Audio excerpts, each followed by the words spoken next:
क्या आप भी देश और दुनिया की खबरों से रह जाते हैं बेखबर? तो सब्सक्राइब कर लीजिए हमारे HT न्यूज चैनल को और बेल आइकॉन को दबाना मत भूलिएगा। बॉलीवुड अदाकारा श्रीदेवी के निधन से पूरा देश शोक की लहर में डूब गया है।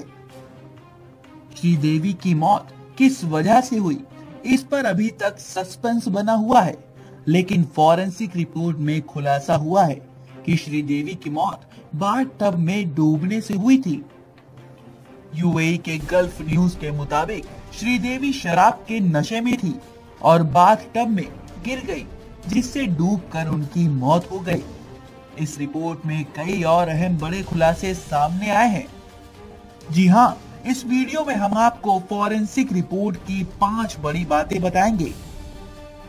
फॉरेंसिक रिपोर्ट के अनुसार श्रीदेवी के शरीर में शराब के अंश पाए गए हैं, जिससे ये पता चलता है कि मौत के कुछ देर पहले श्रीदेवी ने शराब का सेवन किया था। वहीं रिपोर्ट्स के मुताबिक ये भी पता चला है कि शराब के नशे में श्रीदेवी का बैलेंस बिगड़ा था, यानी कि श्रीदेवी नशे में डूब चुकी थी और इसी कारण उनका बैलेंस बिगड़ा और वो बाथ टब में डूब गई। वहीं होटल के बाथ टब में डूबने से उनकी मौत हो गई। हालांकि रिपोर्ट में यह भी बताया गया है कि मौत के पीछे कोई आपराधिक मंशा नहीं है। उनकी मौत नेचुरल यानी कि प्राकृतिक हुई है।